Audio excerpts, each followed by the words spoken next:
They were the galaxy's deadliest killers, the Zarkeen assassins. No face, no names, no mistakes. For over 200 years, they completed every mission. Presidents, warlords, generals. If the Zarkeen were hired, someone would die. Quietly. Without mercy. And now, they were coming to Earth. In a hidden base on the moon of Varkon 5, a dark room glowed red. 11 alien leaders stood in a circle. Tall, thin, cold-blooded. They looked nervous. One of them, a Drexari commander, slammed a fist on the table. Humans are growing too fast, too clever. We must stop them now. Another, with snake-like eyes, nodded. They have strange tech. They destroyed a bounty fleet last month using mirrors. Just mirrors. A silent figure stepped forward. Wearing black armor, a Zarkeen. His voice was like static. Give me the targets. On the screen, 3 human faces appeared. Military leaders, scientists, thinkers. Kill them, said the Drexari. Make it look easy. The Zarkeen simply replied, it will be. At 0300 hours Earth time, the mission began. 3 Zarkeen assassins entered Earth's orbit in stealth pods, undetectable by any known scanner. They split off, each flying toward a different continent. Target 1, General Marcus Steele, a war hero, living in a secret base under the Rocky Mountains. Target 2, Dr. Aisha Rahim, a quantum engineer, working on weapons no alien could understand. Target 3, Lei Zhang, a man with no title but known to many alien spies as the Planner, a civilian who predicted alien moves with strange accuracy. By 0400, the Zarkeen reached Earth's skies. By 0430, they had entered human airspace, and by 0500, they disappeared. In a satellite control room on Mars Station 12, an alien technician blinked. Where did they go?" he asked. His superior walked over. "What do you mean?" "Their trackers just stopped. No signal, no data, nothing." They checked again, and again, still nothing. The feed was dead. Back on Varkon 5, the same Drexari commander shouted, "What do you mean, no signal? They're ghosts, they don't fail." The alien intelligence chief, gray-skinned with 6 eyes, shook his head slowly. All 3 went dark at the same time. "Then find them." "We can't." He paused. "They're gone." Across the galaxy, fear began to spread. The Zarkeen had never failed. Until Earth, rumors exploded on shadow networks. Zarkeen mission failed. Human trap? Earth, too dangerous? Alien empires who had never feared humans now held emergency meetings. Even pirates stopped earthbound raids. And on the dark web of the galaxy, one chilling message appeared. The hunters never returned. Meanwhile, on Earth, everything looked normal. General Marcus was seen jogging outside the base that morning. Dr. Aisha gave a lecture at a university, and Lei Zhang. He sat in a quiet tea house, smiling, speaking softly to an AI assistant. But none of them knew the killers were coming. Or maybe they did. Back in deep space, a secret council of assassins met in the shadows. They had trained the Zarkeen for centuries. They feared no one. But now, they had no choice. The leader spoke in a cracked voice. "Earth is not normal. We must investigate ourselves." A young assassin asked, "What if the humans are watching us?" Everyone went silent. For the first time in history, the galaxy's best killers felt something new, uncertainty, and far below, deep under the Rocky Mountains, in a lab filled with screens. Dr. Aisha watched old footage, 3 shadows moving toward their targets, 3 red blips on her display. One by one, the red lights vanished. She leaned back. "They didn't expect that," she whispered. Next to her, Lei Zhang stepped out of the shadows holding a cup of tea. "They never do," he said calmly. In the corner, a screen blinked with a strange symbol, one no alien had ever cracked. A simple Earth warning. "Do not test us. You may not like what you find." A week had passed. Still no word from the assassins. No bodies, no signals, no traces. It was like they had vanished from time and space. And then Earth started speaking. Deep in Sector 9, a pirate station picked up something strange. not a distress call, not a weapon alert, but a signal. Short, glitched, terrifying. It was made of statics, but inside it a voice could be heard. Low, human. It said only 3 words. They're still watching. The pirates froze. Who's watching? Us, the old pirate captain whispered. Within hours, the signal spread across the black markets of space. Aliens decoded it, re-encoded it, tried to block it, but the signal kept spreading. Every time someone stopped it, a new version appeared, louder, clearer. Another voice followed, "Don't come back." It wasn't a threat, it was a promise. In a quiet temple on the fog planet Volcar, a retired spy named Reluk listened closely. He hadn't moved in years, but now he sat upright, his green eyes wide. He leaned to his student. "That signal, it carries something deeper." The student blinked. "Like what?" Reluk's voice shook. "Fear, but not from humans, from us." Back in the main alien network, panic began. The Galactic Union, once calm, held emergency meetings. One general shouted, "This is psychological warfare." Another added, "They've hacked our systems. This is just the beginning." But then came a third message. No voice, only data. A series of coordinates. They pointed to different planets, where assassins had trained, where alien spies had met, and when they checked. Those places were now burned out, destroyed from the inside. No. One knew how or who, only one conclusion remained. The humans knew everything. Meanwhile, on Earth, General Marcus stood in a large underground room. With him were scientists, engineers, and people who looked normal. Too normal. They worked calmly at strange machines. Some wore casual clothes. One child even played with a glowing cube. "This is where the signals are coming from?" Marcus asked. Dr. Aisha nodded. "Yes, all of them. From here." "How?" he asked. She smiled softly. "We don't jam alien tech. We mimic it, then twist it until it breaks their minds." Marcus stepped closer. "But how did we even find those assassin bases?" Another voice answered from the shadows. "Lei Zhang." "We didn't find them," he said. "They told us." Marcus frowned. "Who told us?" Lei held up a glass orb flickering with color. "The assassins themselves." Back in deep space, a mercenary named Varka received a private message. It had no name, no location, only this: "You were next." He dropped his gun. His hands shook. He knew the message wasn't fake, it was personal. Only he and the Zarkeen knew about his past missions. But somehow, the humans did too. He packed his bags and flew away from the core systems, leaving all contracts behind. Even killers were now running from Earth. On a council ship, a shadow being named Quirex, once an ally of the Zarkeen, played the human signal, on repeat. He listened to the static, and slowly, he started to understand it, not just the words, but the rhythm behind it. It wasn't a message, it was a code, a pattern of thoughts, emotion hidden in waves. It didn't threaten, it didn't scream, it simply said, "We see you, we learn, we adapt." Kyrex turned off the message. He whispered one word: "Impossible." In a far-off quadrant, another alien warlord launched a scout drone to Earth. It disappeared in less than 3 minutes, but before it vanished, it sent back one image. Not a weapon, not a human army, just a man, standing alone, smiling, with a note pinned to his coat. It read, "Send more." The alien warlord crushed the screen. He knew what this meant. The humans weren't just warning them, they were playing with them. Back on Earth, Lei Zhang looked up at the stars. "They're scared," he said. Dr. Aisha nodded. "Good, General," Marcus sighed. "But they'll come harder next time." Lei smiled faintly. "Let them. We haven't even shown them the real trick yet." Aisha turned. "What real trick?" Lei looked at her calmly. "We haven't lost anyone, but they already feel defeated." He took a deep breath. "That's the true power of fear. Zarkeen assassins were legends, but legends can die. And now something worse was happening. They were being studied. On the Galactic Blacknet, a new file appeared. Leaked footage.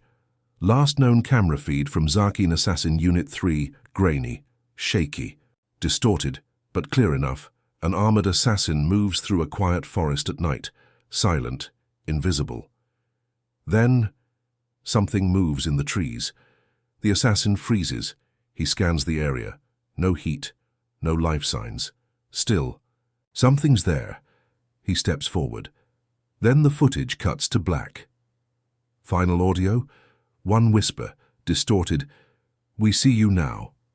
The footage spreads across alien worlds in minutes. Some call it fake, others believe. But all agree on one thing. The hunters are being watched. Inside a luxury ship orbiting the planet Krelin, 5 wealthy warlords gather. They had funded the Earth mission. Now, they argue, humans are too weak to fight back, one says. They used mind games. Tricks, says another, but the oldest among them stares at a hologram.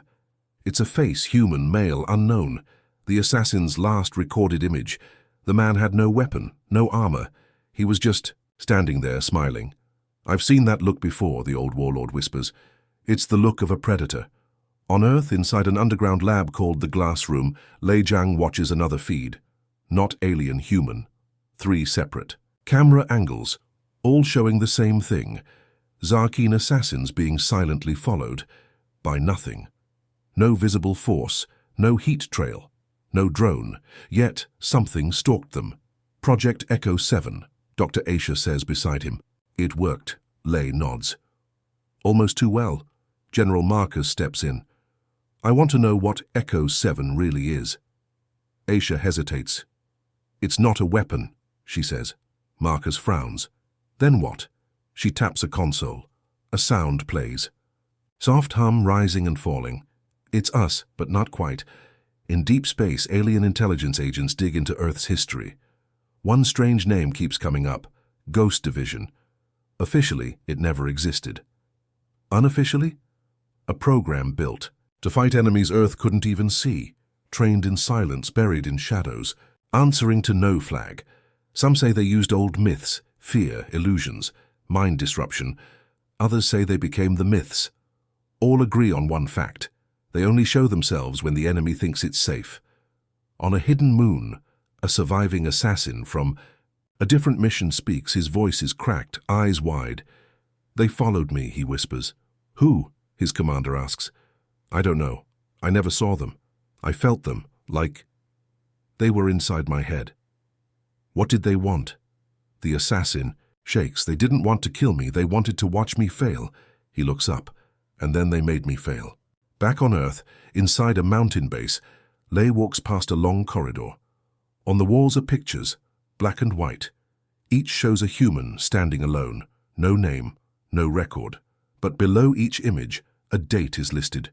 The day an alien threat vanished. "These are ghosts?" Marcus asks. Lei nods. "They don't need orders, they just know when to appear. Are they still active?" Lei glances at a flickering monitor.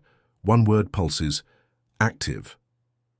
In orbit around Earth, a Centauri scout ship tries to scan the surface. Suddenly, their systems freeze.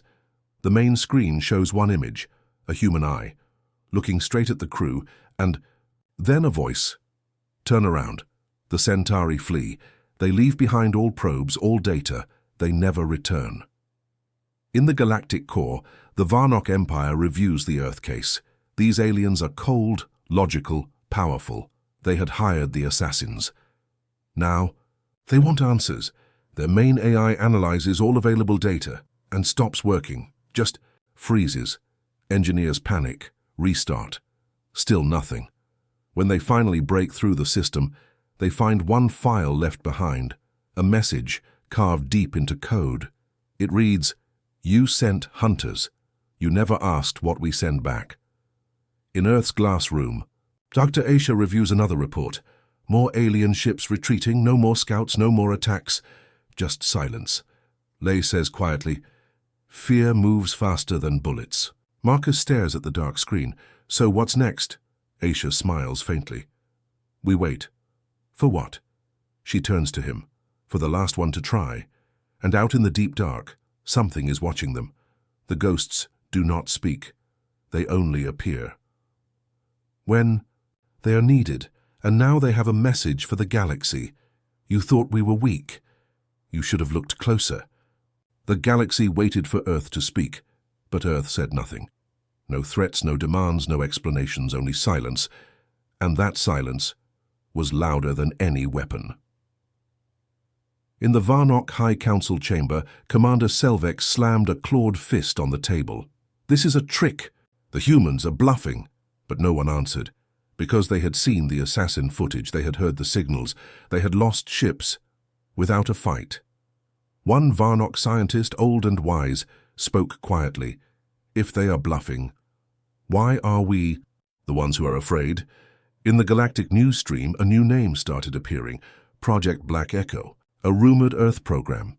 No proof, no photos, but stories kept spreading. They said Black Echo could shut down ships from light years away, that it could read enemy minds, that it was run by people who didn't exist on any Earth map, and worst of all, that Black Echo never needed to attack. It made you destroy yourself. In a dim starport bar on the mining planet Zeltrax, a smuggler told a story. He had once flown close to Earth, just to test his luck. As he approached, his ship started to whisper. No, not the speakers, the walls, the floor, the metal itself. The voice said, "You are seen. You are not ready." He turned back. Now he warns others. Earth ain't normal. It knows when you're watching. Back in Earth's glass room, Dr. Aisha stared at a screen. Lines of alien code played across it. They were hacking into Varnock comms, not to spy, to listen. And what they heard was panic. Alien fleets changing direction, assassins refusing jobs, even bounty hunters started cancelling Earth contracts. General Marcus stepped in. "They're scared of something." Aisha nodded. "Us?" "No," Lei Jiang said quietly, walking. "And they're scared of something they can't see." He pointed at the screen. The silence.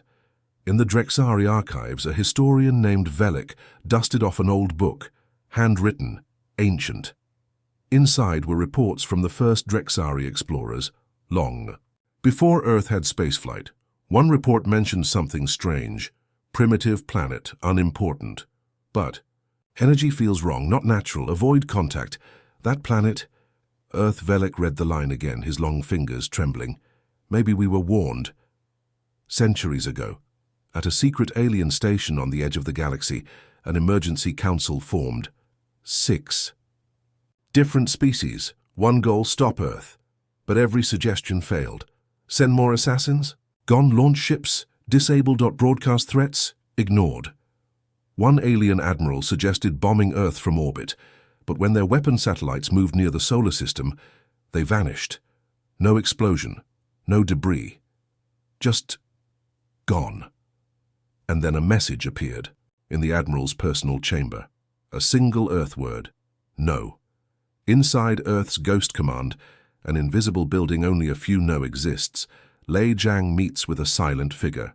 No name, no face, just a voice. "What is Black Echo?" Lei asks. The voice replies, "It's not a what, it's a when." Lei frowns. "What does that mean?" The voice whispers, "When the galaxy crosses the line, Black Echo begins." And the line? A pause. Then, "We decide." Back in the Varnock Empire, a top scientist tries to build a counter-signal to Earth's silence. He uses noise, radio waves, hypersound, but nothing works until one test, when his machines start shaking, then melting, then whispering. One phrase repeated over and over. "You were warned." He tries to shut it off. Too late. The lab collapses. His last scream is never heard. And above Earth, far beyond the moon, a hidden human satellite spins slowly. Not military, not scientific. It sends no signal, it just watches. Inside is a list. Names, locations, species, everyone who tried to harm Earth. One by one, their names turn red. But no weapons fire, no action taken, just the list, growing, waiting, watching. In the glass room, General Marcus looks at a new report. Alien ships are avoiding Earth now. No more spy drones, no more signals, only silence. "They're pulling back," he says. Aisha nods. "We've become the unknown." Lei speaks softly. "That's exactly what we wanted." Marcus glances at him. So what do we do now? Lay turns, eyes calm. We let them fear. Far from Earth, on a red-lit space station called Zareth Prime, the first one broke. Not a human, an alien. One of the strongest, Commander Veltrak of the Kraylan Guard. He had led over 100 missions. He had hunted creatures through black holes, survived plasma storms, crushed rebellions, but now he locked himself in his quarters. His voice shook as he sent a message to his superiors. I resign from Earth duty, effective immediately. Do not contact me again. And with that, he disappeared. The news spread like fire through the galaxy. Veltrak? Broken? Some called it weakness. Others said something worse. He saw something. On Earth in the glass room, Lei Jiang watched a silent screen. No sound. Just a satellite feed of a dead moon, once a Kraylan outpost. Now, dust and shadows. What happened? There? General Marcus asked. Dr. Aisha tapped the feed. The Kraylan were using it to spy on Earth. Marcus frowned. Did we destroy it? Lei shook his head. We let it destroy itself. Out in deep space, an alien smuggler named Grex ran his own investigation. He didn't trust rumors. He wanted proof, so he took a small stealth ship and flew toward Earth. But as he entered the solar system, everything changed. His sensors picked. Up nothing. No radio, no defense systems, just cold silence. Then, his ship started turning on its own. He tried to stop it. No response. The ship aimed itself away from Earth, and the screen displayed a single human word: curiosity. Grex turned, his ship around shaking. I've flown through black holes, he whispered to himself. But this is something else. He never spoke of Earth again. On the political side of the galaxy, the Varnock High Council grew restless. They demanded action, so they created a new team, the Scorch Protocol. 5 elite agents, chosen to land on Earth and find what's really happening. They wore armor that blocked all known human scans. They carried weapons from 4 different systems. They were trained never to break, never to speak, never to fear. They landed in a quiet forest near Earth's northern border and vanished in 6 minutes. No explosion, no signal, no sound, just gone. A few hours later, the Varnock Command Center received a package. It had no return address. Inside? 5 helmets, each one marked with the Scorch team's insignia, clean, undamaged, as if they had never even used them. In the glass room, Aisha placed the helmets on a shelf. Marcus looked confused. Why return the helmets? Lei answered. We didn't. Marcus raised an eyebrow. Then who did? Lei looked him in the eye. They did. Later that night, Lei walked into a quiet room beneath the facility. There in the shadows sat a figure, face hidden, eyes calm. Ghost Division. I assume the Scorch Protocol didn't last long, the figure said. Lei nodded. Less than 7 minutes did they speak? No, Lei said. Then they understood. In the Varnock Empire, panic grew. If the Scorch team had failed, there was no hope. Then something strange happened. Earth sent a message. The first real message. No threat, no. Demands, just 4 words. This was your warning. The Varnock leaders exploded in rage. This is psychological warfare. One shouted. Another growled. Why won't they just fight us like a normal species? But the oldest among them whispered, because we're not ready. The room went silent. He added, they are showing us what happens when you mistake silence for weakness. In a shadowed lab on Earth, Aisha watched a strange data wave. It wasn't a language, it was a pulse, like emotion turned into energy. What is this? She asked. One of the ghost techs spoke quietly. It's fear, transmitted across the stars.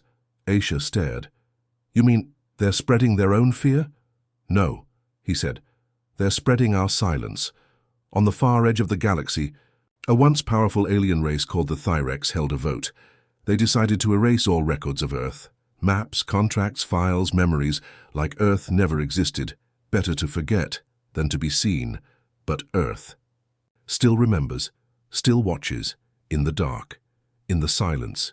Because the moment someone dares to look again, Earth will be ready, and it won't speak this time. The galaxy now feared Earth. But fear always creates questions. And one question began spreading across star systems. What is Earth hiding? Not who, not why, but what? What kind of power lives on that blue planet? What kind of force made the galaxy's best assassins vanish? What kind of silence could crush empires? In a hidden chamber on Earth, deep beneath frozen mountains, something ancient began to wake up. Not a machine, not a human, something older. Aisha stood in the chamber, staring at a black cube floating above the floor. No one built it. No one remembered placing it there. Echo core is active, she whispered. General Marcus stepped forward. What's in it? Lei Zhang's voice came from behind.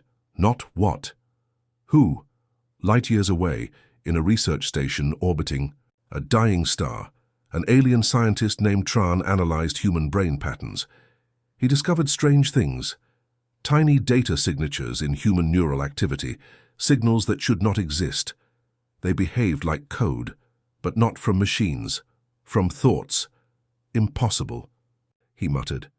Thoughts don't transmit signals, yet the data proved it, and worse, and when he tried to decode them, the lab lights flickered, systems froze, and his screen turned black. Words appeared. You're thinking too loud.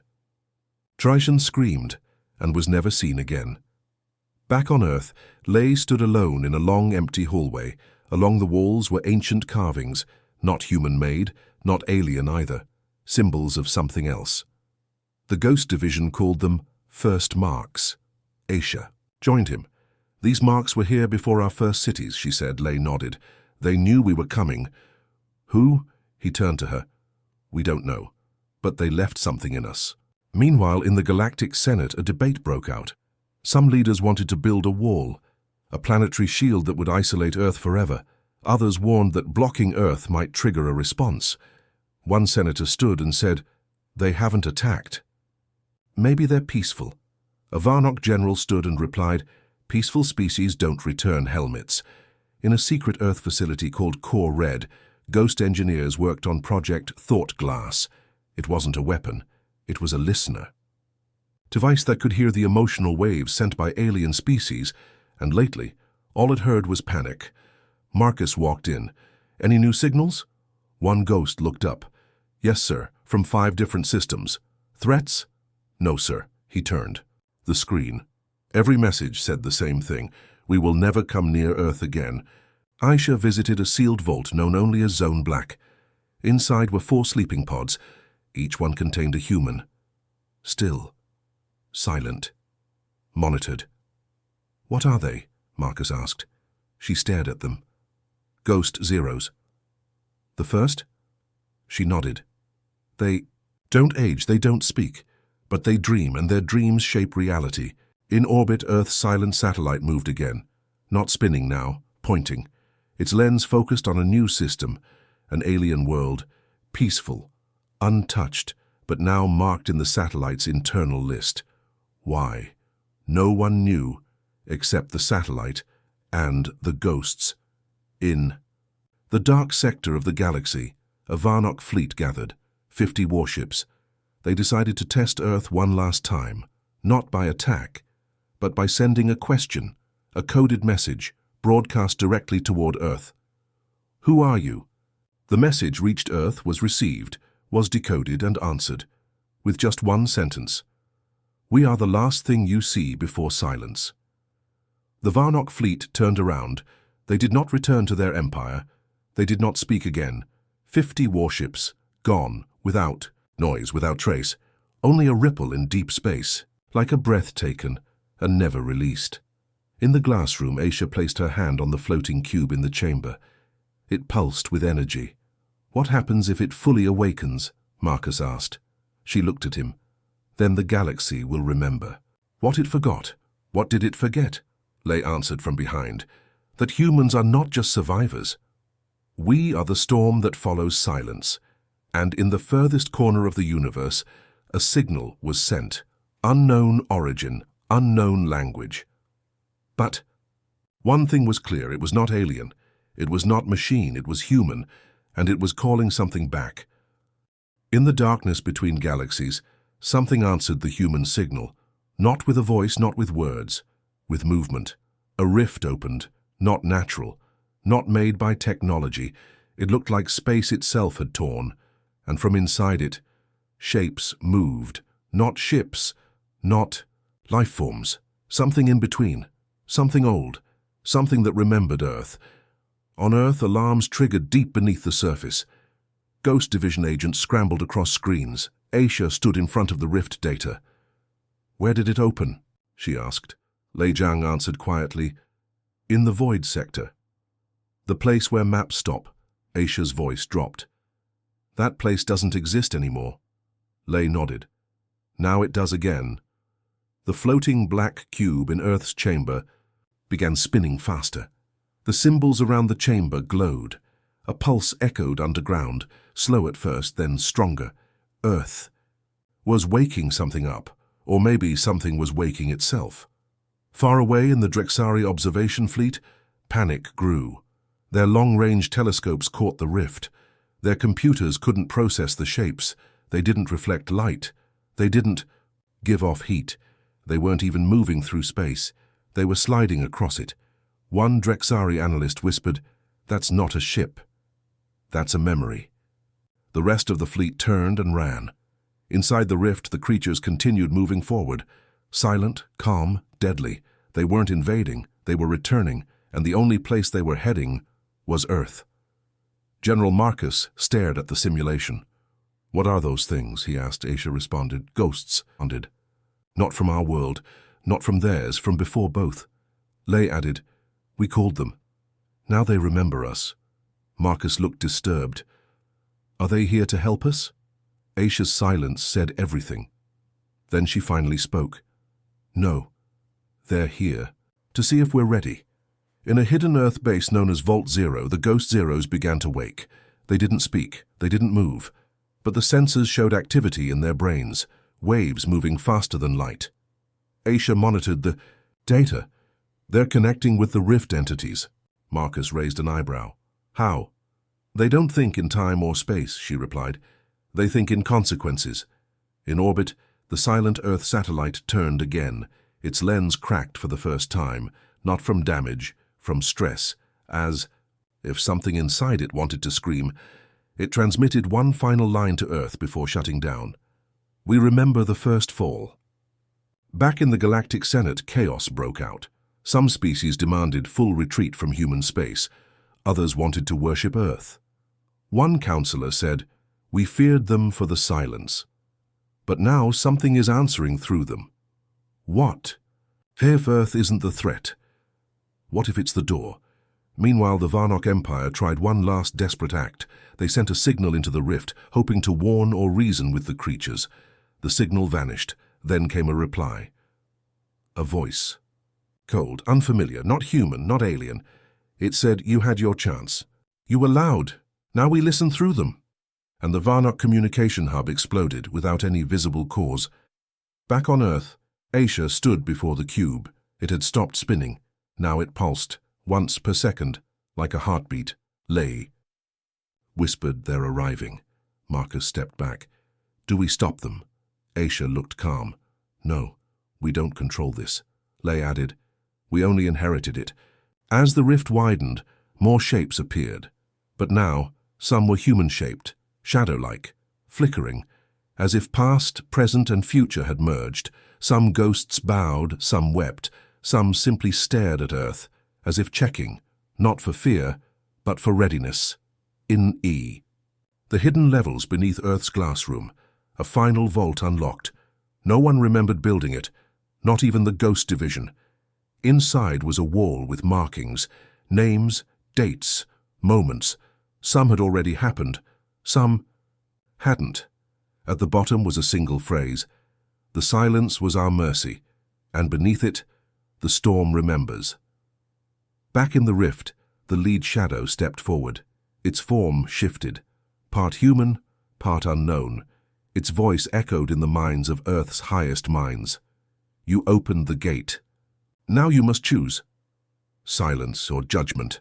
And with that, the rift paused. Time itself held its breath. Earth was no longer a mystery. Earth was no longer a warning. Now, Earth was a test, and the galaxy had just failed.